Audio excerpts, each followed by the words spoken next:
Hi guys, ಎಲ್ಲರಿಗೂ ನಮಸ್ಕಾರ. Welcome back to my YouTube channel. Friends, ಇವತ್ತಿನ ಈ ವಿಡಿಯೋದಲ್ಲಿ ಮಕ್ಕಳ ಆಧಾರ್ ಕಾರ್ಡ್ ನವೀಕರಣವನ್ನು ಹೇಗೆ ಮಾಡಿಸುವುದು ಹಾಗೂ ಎಲ್ಲಿ ಮಾಡಿಸುವುದು, ಇನ್ ಕೇಸ್ ನವೀಕರಣ ಅಂದರೆ ಅಪ್ಡೇಟ್ ಮಾಡಿಸಿ ಅಂದರೆ ಯಾವ ರೀತಿ ತೊಂದರೆಗಳಾಗುತ್ತೆ, ಅದನ್ನು ಹೇಗೆ ಸರಿಪಡಿಸ್ಕೋಬೇಕು ಎಂಬುದರ ಬಗ್ಗೆ ಸಂಪೂರ್ಣ ಮಾಹಿತಿಯನ್ನು ಈ ವಿಡಿಯೋದಲ್ಲಿ ನಾನು ನಿಮ್ಗೆ ತಿಳಿಸ್ಕೊಡ್ತೀನಿ.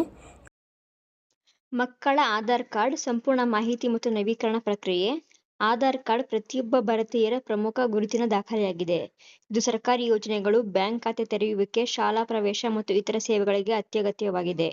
5 ವರ್ಷದೊಳಗಿನ ಮಕ್ಕಳಿಗೆ ಬಾಲ ಆಧಾರ್ ನೀಡಲಾಗುತ್ತದೆ. ಆದರೆ 5 ಮತ್ತು 15 ವರ್ಷಗಳ ನಂತರ ಇದನ್ನು ನವೀಕರಿಸಬೇಕು. ಇಲ್ಲದಿದ್ದರೆ ಮಗುವಿನ ಆಧಾರ್ ಕಾರ್ಡ್ ನಿಷ್ಕ್ರಿಯಗೊಳ್ಳುತ್ತದೆ. ಮಕ್ಕಳ ಆಧಾರ್ ಕಾರ್ಡ್ ಏಕೆ ಅಗತ್ಯ? ಶಾಲಾ ಪ್ರವೇಶ, ಮಧ್ಯಾಹ್ನ ಊಟ ಯೋಜನೆ ಮತ್ತು ಇತರ ಸರ್ಕಾರಿ ಸಹಾಯಗಳಿಗೆ ಆಧಾರ್ ಕಾರ್ಡ್ ಕಡ್ಡಾಯ. ಬ್ಯಾಂಕ್ ಖಾತೆ, ಇನ್ಶೂರೆನ್ಸ್ ಮತ್ತು ವಿದ್ಯಾರ್ಥಿ ವೇತನ ಯೋಜನೆಗಳಿಗೆ ಅನುವು ಮಾಡಿಕೊಡುತ್ತದೆ. ದೇಶದಾದ್ಯಂತ ಗುರುತಿನ ಪುರಾವೆಯಾಗಿ ಕಾರ್ಯನಿರ್ವಹಿಸುತ್ತದೆ. ಬಾಲ ಆಧಾರ್ ಎಂದರೇನು? 5 ವರ್ಷಕ್ಕಿಂತ ಕಡಿಮೆ ವಯಸ್ಸಿನ ಮಕ್ಕಳಿಗೆ ನೀಡಲಾಗುವ ನೀಲಿ ಬಣ್ಣದ ಆಧಾರ್ ಕಾರ್ಡ್. ಇದರಲ್ಲಿ ಬೆರಳಚ್ಚು ಮತ್ತು ಐರಿಸ್ ಸ್ಕ್ಯಾನ್ ಇರುವುದಿಲ್ಲ. ಮಗುವಿನ ಫೋಟೋ ಮತ್ತು ಪೋಷಕರ ಆಧಾರ್ ಮಾಹಿತಿಯನ್ನು ಆಧರಿಸಿ ನೀಡಲಾಗುತ್ತದೆ. 5 ವರ್ಷದ ನಂತರ ಬಾಲರ ನವೀಕರಣ ಏಕೆ ಅಗತ್ಯ?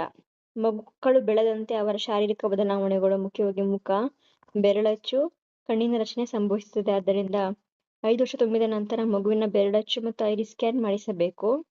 15 ವರ್ಷ ತುಂಬಿದ ನಂತರ ಪೂರ್ಣ ಬಯೋಮೆಟ್ರಿಕ್ ನವೀಕರಣ ಅಗತ್ಯ. ನವೀಕರಿಸದಿದ್ದರೆ ಆಧಾರ್ ಕಾರ್ಡ್ ಸ್ವಯಂಚಾಲಿತವಾಗಿ ನಿಷ್ಕ್ರಿಯಗೊಳ್ಳುತ್ತದೆ.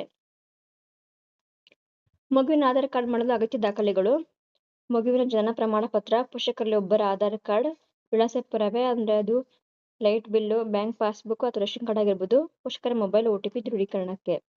ನೀವು ಯಾವ ನಂಬರ್ ಆಧಾರ್ ಕಾರ್ಡ್ಗೆ ಕೊಟ್ಟಿದ್ದಾರೋ ಅದೇ ನಂಬರ್ಗೆ OTP ಬರುತ್ತೆ. So mobile number